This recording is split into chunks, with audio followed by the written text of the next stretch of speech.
What's good, everybody? Welcome into Inside the Green Room with Danny Green. I'm Harrison Sanford. You already know the vibes. The NBA season is inching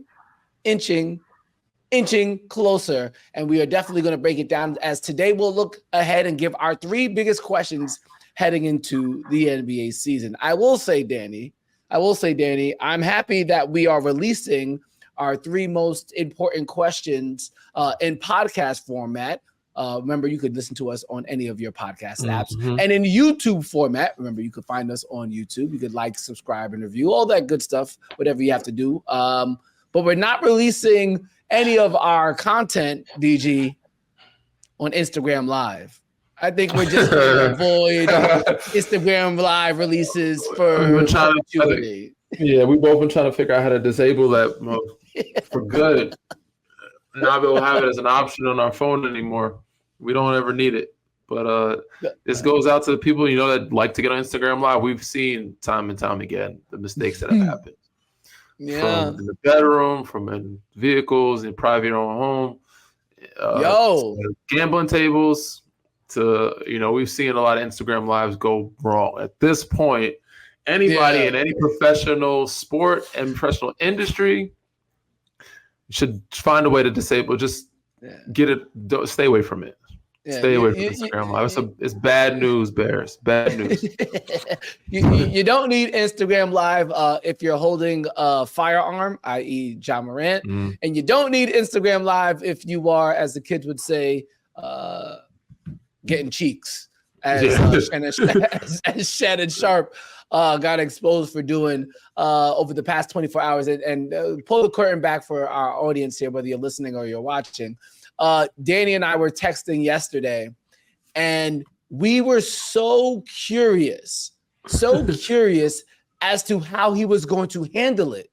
Was he going to say he was hacked?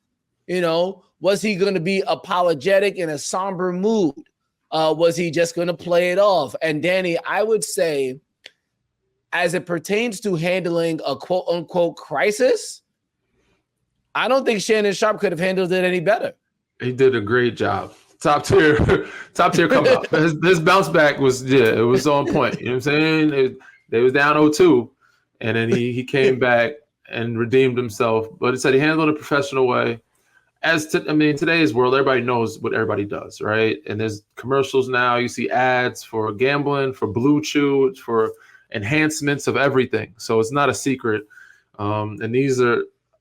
It's a good and bad thing, but obviously it's another way for people to sponsorships, deals, hey man, promote branding, that type of thing. So he might be getting extra bedroom mattress deals or whatever the honey pack, whatever packs he's using deals.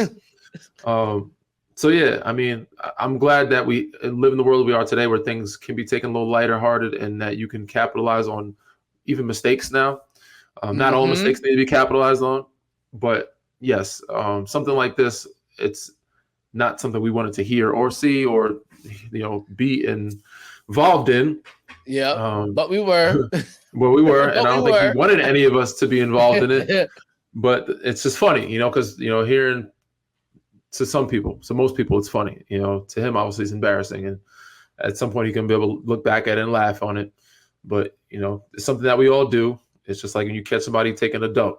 It's like, look at him, he's taking a dump. It's funny, but we all take a dump. Just funny to see somebody else. He's human. And I'm glad that he's able to bounce back from it and said, hopefully capitalize on it. Because God forbid, one day we all make mistakes. I know I'm not perfect, and then will mistake made by myself in the future that have in the past. Hopefully it's not like this. Hopefully it's not on live. Hopefully you don't make this type of mistake. No. And hopefully it's something that I can bounce back from and hopefully capitalize on. But I'm glad that he handled it that well, told the truth, because we have a lot. The public had a lot of questions. How the hell did live happen? How could you get hacked? If he would have said he get hacked, I'd have been like, yo, come on, bro, you got hacked. Now, it's still questionable how you even still got to the point where it ended up on IG Live. Like, I've never been on. I haven't. The last time, Danny, I was on IG Live was when you and I were both living in LA. So it was like 2020, and I don't even know how to get on IG Live anymore. So me neither. I've done it for Puma a couple times and maybe some other live appearances, never for myself. But yeah, I had questions. I didn't want to hear it. I didn't want to know. I didn't care to go any further, deep dive into it. I was just like, oh, God. Yeah. So I don't know how you do it on accident, let alone, in that type of situation. But so yeah. Man, I'm glad you're healthy. I'm glad you're still, clearly he's clearly healthy. He's still getting to it. It's leaving hope for us young guys when we're in our 50s and 60s. But we're like, you know what? We stay in good enough shape. We'll still keep a good drive, and keep doing what he's doing. But keep.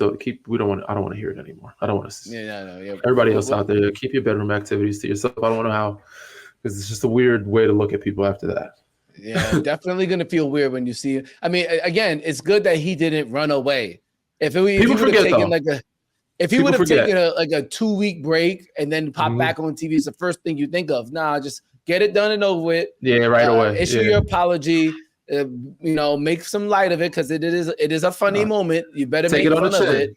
Take it on the chin and keep it moving. And that's exactly what he did. That's the sooner people will forget. So like I said, it'll take, as time goes past, people will like, oh, yeah, I forgot all about that. I forgot this. So yeah, good for him. Good for him. All right, we're going to get to our 3 boiling questions in the NBA in just a moment, but I do want to bring some attention to what Adam Silver said in a recent Board of Governors meeting in New York City. Mr. Silver has said that now expansion is definitely on the table, which is something that is not a surprise to anybody, but it was reiterated that now it becomes more of an important thing for the league to move forward with. The chief concern for Adam Silver over the past year or so has been working towards the new CBA deal and the new TV rights deal. Now that that's all signed, sealed, and delivered, the focus now is expansion. I don't want to go into all of it, Danny, because it could take a while. I'll just ask you to name your top 3 cities in where the NBA is going to expand. You would like to expand? Because best believe it will expand. There's just too much money in it. We kind of can guess where they're going to be. I'm not a fan of Vegas. I went there this summer. Really? A lot of people. Yes. Actually, I can confidently say I probably hate it. It's very hot. It's overpriced. It's expensive. I don't gamble. I don't drink. And everything is just fraudulent and seems forced. Every time you go there, it's a forced type of situation. And everybody goes there to party. And I think in my old age, how I know I'm old, everything is loud. Music is too loud. And I don't know the music in the clubs anymore. Out till 4 or 5 in the morning. I have a kid now. My bedtime is way earlier. I'm not trying to party that long. Spend money just to get in the club. Like, it's like to get in the club, you have the group of people, you got to get a bottle. And that's already $1,800 right there. It's like, Jesus Christ. Yeah. Some of the biggest scams. But there's life outside the strip though, bro. Like when you're actually a resident, life is different. I'm sure it's cheaper in that sense. If you golf or some shit like that, I don't do it. Like what else is there? Tell me what else is there to do? I'm just saying, like there's like a lot of people live in Henderson. Like I've never been there, so I can't. Yeah, exactly. All I know Vegas is for the thing that people go there for. Exactly. That's what people go there for. There's life outside the strip in Vegas, in Nevada, in Las Vegas. Biggest scams in the world is weddings, funerals, and bottle service, man. That's the biggest way to scam. If you want to rob somebody to their face legally, you want to rob people to their face legally, do weddings, do funerals, or do bottle service. They upscale all the prices of everything, and it's ridiculous. And every time I go to Vegas, not a fan of it. So back to your question. I would like Vancouver, Seattle, one of those two. Vancouver, Seattle. I would like. You can't have both. One of the other. I'm saying one of the other. I'll be okay with. Somewhere in the Northwest, I'm cool with. Okay. I'm trying to think. I feel like a St. Louis, Kansas City, even though I don't know, they're not big markets. They're not. But St. Louis, Kansas City, if you could have a team in Oklahoma City, why not have one there? Yeah. If you're against the NBA team coming to Vegas. Yeah, I'm not a Vegas fan, and I'm thinking of Midwest, but there's not a lot to offer there. You know what I'm saying? I'm trying to also think of no shade to our fans in the Midwest. No shade. No shade at all. No shade at all. I'm just thinking like what cities people want to go see. As a man who lived in Ohio, I would say there's a big delineation between Cleveland and Cincinnati. Those are essentially two different states. I know they're in the entire state. Cincy's a pretty. Cincinnati and Cleveland are They are polar opposites, and frankly, a lot of the only thing in the state of Ohio that brings Cincinnati and Cleveland sports fans together is Ohio State football. Outside of that, they're locked into the Cincinnati Reds, Cincinnati Bengals, and just like you have the Cleveland Browns and you have the Cleveland Cavaliers. So Cincinnati, and you also that would allow you to get like that Louisville, Kentucky region potentially into it, because Louisville and Kentucky, Northern Kentucky, is pretty much more connected to Cincinnati than Cincinnati is to Cleveland. I'm thinking more of the Mexico City, New Mexico. Oh, you want to get outside the country? Mexico City makes a lot of sense. Yeah, Mexico City. And if I'm saying, I'm a biased fan of Canada, man. Montreal, somewhere else in Canada, of course, I'm all for it. You can't do that, though. If we're doing one in Vancouver, we have another team in Canada. You have another team in Canada on the west side, and then Mexico City or New Mexico, something like that. So I'm with that. To me, but I think you still have to do. I think it's only right. You have to. It's only two teams that are going to come in. It would seem you have one of those has to be Seattle, though, bro. So then instead of doing Vancouver, then you have to do Seattle. But Seattle, Vancouver, they're right next to each other. So yeah, you can do Seattle. You got to pick one. I just think Canada deserves a second team. That big ass country. We got 3 in Texas, 4 in California, 2 in New York. Canada is that big. It should get a second team. So I'm for Vancouver. I would say this as a Knicks fan. You could also just send the Knicks back to New Jersey too. While they at it. They could just send the Nets back to New Jersey, but that's another story. Yeah. You can send the Nets back. 2 New York teams is a good thing, man. I mean, if you live in New York and you're a fan of other NBA teams, you ever been to a Brooklyn Nets game? The energy is dull at best. Not as a fan. And now that the Knicks are actually good, like. If you want to go see Kevin Durant, if you want to go see Steph Curry, you just go to a Nets game. For sure. The tides always change, man. The Knicks were down at one point. It doesn't matter, though. The Nets were up at one point. The tides will change. They were never up. Even if their talent was up, them as a fan enthusiasm, they were never up. They just didn't have the arena. You're saying they didn't have the... Yeah, they didn't have the aura or the atmosphere, is what you're saying. No, the atmosphere is never there in Barclays. There's more atmosphere for a Liberty game, and that's not. And as a matter of fact, it's not even close. It's not even I'm not even saying it in like a demeaning type of way. Like the Liberty, that's the type of energy that's supposed to be in Barclays for all basketball games. Well, the Nets don't come anywhere close. You went for the Liberty Fever game. It's a little different. You went for the Liberty Fever game. No, right? I've been to Liberty Mystics games. The energy in Barclays Center for a Liberty game, summertime, people outside, is better. Almost always better than the Brooklyn Nets game. Okay. So what are your expansion teams? You said. I think you got to give Seattle a team, and then I think you're right because of the proximity. It's going to be hard to give Seattle and Vancouver a team. So I would go with Seattle. And then you gotta have a team in Vegas, bro. What are we talking about? Especially with the NBA's further involvement in sports wagering, it makes all the sense in the world now. It's not maybe before. I love keeping Summer League there, a separate entity. Like you have Summer League every summer. Yeah. It's good to have it for that. That's for the summertime. Vegas is for the summer. Summer League is obviously too hot there. I'm all for the taxes. Like I said, it's no state tax there. I'm great. That's probably a better place to live. But when it comes to visiting Vegas, man, it's just I guess I'm not too opposed. I just rather have it Vancouver, Mexico City, or somewhere else. That's just a lower on my scale, like lower on my list option. But I'm not opposed to Vegas because living there is different than partying. I said every time you go there, it's just if you live there, you're not forced to do that. Every time I've gone there, it's been a force. I understand that. All right, be right back with our 3 biggest questions coming up this NBA season. Sure.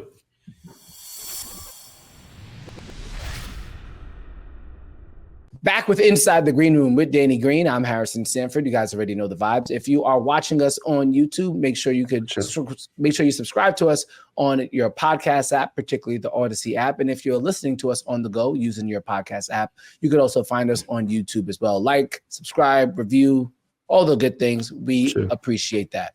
All right, let's go into our 3 biggest questions of the NBA season. I'm going to make this one fairly quick. All right, my first question, Danny. How does Julius Randle fit in with the New York Knicks? Julius Randle absolutely played at a high level over the past 2 years with the New York Knicks. All-star level type of player. And I think what was really an encouraging sign, Danny, when OG Anunoby came to the team, he still fit in with this roster, and he actually became the secondary playmaker for this team. Now, the level that they went to when he went to the bench was probably catches people off guard. And now he's really going to have to fit in because now it's not just OG Anunoby, but they also added Mikal Bridges as well. Mm-hmm. His isolation scoring won't be needed as much. He'll be needed to be a better defender. He's going to need to be a better catch and shoot player. And obviously he's still going to probably be counted on to be the second best playmaker on the team. I think he could fit in. I think there's a way that Tibbs and him can make it work, but I don't know if we can expect him to perform at an all-star level. Not saying that he can't, but for the team to be successful, I don't necessarily think 24-9 is on the menu for him. It's probably more like a 17-8-5. Can he be happy with that? I hope so, because that probably means they're doing very well. I'm with you, and even those numbers are really good. I don't see the 5 happening. I could see 4, 17-8. Yeah, maybe 3 or 4. He's gonna have to be more efficient. He's gonna have to pick and choose his spots. We will see. I don't know. I think he'll fit fine. I think he'll fit perfectly if he can do that. Mentally lock into like, all right, I'm okay with being a really good role player on his team. And that's what everybody on the team needs to do besides Jalen Brunson. Mikal Bridges, OG Anunoby, although they need to have the same hat on of we're really good role players and we haven't pick and choose our spots, and we'll have our moments. Tibbs will get us our moments, and you don't have to force the issue. Julius is going to have to become a better playmaker. And I said he was a secondary playmaker, more of scoring first and passing second. This is just more of overall like a playmaker. He's going to have to be that Draymond Green type for this team, but with a more efficient and more confident shooting from the – he's going to be a pick and roll guy, pick and pop, take the shots when you're open, knock them down. And if you're not on, be able to DHO, go next side. But that's the way he's going to be involved, is be able to DHO, pick and roll with everybody. Pick and roll with Mikal, pick and roll with Jalen, pick and roll OG or kick to OG, that type of thing when he does drive. But that's where he's going to get his bread and butter. Rolling to the basket, finishing at the rim, or picking and popping and taking shots. It's going to be less ISO, less mellow, jab step, face up, back down, attack off the closeouts, attack off the catch and shoot, that type of thing. So that's how he's going to have to do it and lock in. But if that does not happen and it does not work, he will be gone by All-Star break. I see them making a move. They're going to try to get somebody to replace Isaiah Hartenstein, a big that they lost. They're going to try to find a way to get another big. Obviously, of course, you have Mitchell Robinson, who's very good, but we also don't know how well he's going to hold up health-wise. He's had issues in the past. So it's going to be interesting. It's going to be interesting, but I think he could fit perfectly well, and the team would be really good if all of them could if he has the same mindset as the rest of the guys with OG, Mikal, and it makes them deep. Their bench will be deeper. You have Deuce coming off the bench. You have DiVincenzo coming off the bench. You got a couple people that you can play off the bench, which would be really good for them. So I'm interested to see how it happens, how it works out, and how he mentally, takes this on as a challenge. Yeah, and I could also see as well, depending on what they do at that backup 5 position, especially with the NBA going smaller, I wouldn't be surprised if he gets some minutes at the backup 5, depending on the matchup. Sure. And that could allow them to have more of a stretch option at the 5, which is typically not what you see from the Tom Thibodeau defense. But with the way the NBA is moving and with the ability with him at the 5, potentially playing more Dante DiVincenzo in a small ball lineup or Josh Hart in a small ball lineup, you really might have something there. I think the Knicks have flexibility. And that's really what you need going into this NBA season. I wouldn't be surprised if you hear about Robert Williams potentially coming to the Knicks as well, even though he brings his own level of concern because he's had an injury history as well. All right, question number 2 for me, Danny. Will the Memphis Grizzlies actualize their potential? This is a very talented team. Let's make no mistake about it. Mm-hmm. I think Jaren Jackson is severely underrated, even though he's not a great rebounder. I think Desmond Bane, the development that he's had over the last year and a half while John Morant has been gone, has been underrated. I don't know if this really gone noticed, but he's really improved his playmaking ability. Jaren Jackson has improved his isolation scoring ability. While John Morant's absence was not welcomed, it could be a blessing in disguise if those guys continue to show development and Ja Morant himself has taken advantage of the time away from the game to become a more mature person and to become a more developed basketball player, particularly at the three-point line. If he can start to hit more threes, Jaren Jackson Jr. could grab more rebounds, and we see the more continued development from Desmond Bane. That's a powerful big three right there. Yes, they don't have Steven Adams anymore, but those three guys are way more than enough to get the job done and see themselves potentially in a Western Conference Finals again. But, Danny, we've seen it year after year before. Some teams just lose their luster. They just lose the oomph. And very well, because they've been out of the spotlight for so long and they're a relatively young team, that could end up being the case for Memphis. I think that they don't reach it this year. I think they need a year under their belt together with that group. I think they lost a lot of their oomph when Dylan was lost, and then Marcus Smart came in, but he also had an injury. He hasn't played with Ja or any of those guys for a number of time. They need more time. It relies on Marcus Smart, Brandon Clark coming off the bench, and his injury off his Achilles, because he's a big piece. Obviously, Santi Aldama had an amazing summer. I think they're very capable of doing it, but I think they need another year. I think they will do well. I think they'll be in the top 4 of the West, and I think they'll make it to the second round of playoffs. I don't know. They have the potential to be in the finals. They have the potential to be in the Western Conference Finals for sure. I don't know if they'll get there this year, because a lot of it relies on the rookie Zach Edey. When you lose a guy like Steven Adams, and you replace him with Zach Edey, he's very good. He is polished. He has 4 years of college, and he's a big body. You can't teach his size. He has really good touch, but he's going to have to do a lot of growth and learning in his first year. And depending on a rookie to see how far you go is a lot to depend on. He's going to have to do a lot of the rebounding. Aaron Tripp likes to go for block shots. He's going to have to do a lot of rebounding and guard the main guys, and how well he can guard Jokic, and how well he can guard Cat and all those other, because Jaren likes to play off the ball and block shots weak side. So a lot of it relies on him and how well he can grow and how fast and soon he can grow. And I think he has the tools to do it. So will they actualize their potential this year? I think they'll do it in a year and a half. I think it takes a little bit longer time for them, because it's going to take more time for Smart to get adjusted to that group, him being a rookie adjusted to that group, because the other three have played with each other. Everybody else has said, I don't know what Brandon Clark's going to look like after the injury. Santi Aldama, them finding their rhythm. So we will see after the injuries how those guys come back. Last question for me. Is it a wrap for the Denver Nuggets? Just 2 years ago, they were winning the NBA championship, and don't get it twisted. I still think Nikola Jokic is one of the best players in the NBA, if not the best player in the NBA. But as I was watching the Olympics and as I was watching them in the playoffs last year, I'm saying to myself, his usage rate is not sustainable. They rely on this man for so much. And now you add in the fact that KCP is no longer on the team. They're relying on guys like Christian Brown and Peyton Watson to come off this bench and really be productive players. They added in Russell Westbrook. I don't know if this is necessarily a remedy for success. And while we know they have one of the best players in the league, I worry, Danny, that this offense and their reliance upon Jokic is a gift and also a curse. I personally would like to see them try to expand the responsibilities of a Michael Porter Jr., get consistent health from a Jamal Murray. Maybe there's some sets where, I don't know, Aaron Gordon is not necessarily a go-to scorer, but the lack of versatility in this offense, or the fact that it's so predicated upon Jokic, like so predicated upon him, I don't think is sustainable, particularly with teams now, like we saw the Minnesota Timberwolves, having the plan of two bigs might help us get the job done and get them out the playoffs. For sure. I think a lot of us are victim to the moment and kind of overlooking how great of a player Jamal Murray is, because he didn't have a great summer. He's still very good. They still have a really good 1-2 punch, but ultimately, yes, it's a wrap. They are not going to get back to the finals again. They're not. They could get back to the finals possibly. It depends on matchups, but I don't see them get back to the finals or winning a championship again. Each year they have lost a depth since that team that has won it.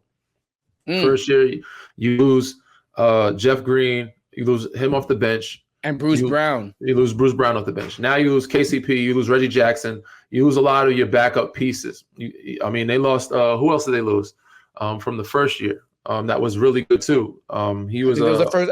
I think Bruce Brown and Jeff Green were the notable ones. Yeah, but there was also, they had another backup point guard there. Name is escaping. Morris. Morris, Ish Smith, Monte Morris for half the year, and then Ish Smith. Like they had guys on the bench that were really good. Those guys were good pace setters. And when Jamal was out, and Reggie Jackson, you lose him. You lost him, KCP. You lost the depth, and then said Jamal Murray is up and down. Jokic, you're just losing a lot of depth. MPJ is very good. Aaron Gordon's very good. I see him come back and have a great year of vengeance. Condolences to him and his family. They've gone through a lot, and he lost his brother. Also, the MPJ's family, there's a lot going on with his family. So, thinking and praying for them. So they have a lot going on. They have a big chip on their shoulder to prove, and a lot of animosity, hostility to use that energy. They can play. I think they have great seasons, but with that, even that being said, they just lost a lot of depth. It's hard to bounce back from that. You have a championship team and you lose depth each year. These teams now are playing at least 8 deep, maybe 10 deep. And you need that. You need that experience. So, yes, they are. Jokic usage rate is going to be crazy, but they can have Jamal Murray. They just extended him. Even though he didn't have a great summer, he deserves it. They're going to be good, but ultimately, I don't see them being a championship team this upcoming year. Now, they could make some moves for all I know. Who knows? Where they can get some pieces out of nowhere and change that factor. So, yeah, you never know what's going to happen. But as of right now, where it stands, I don't see them being a championship team.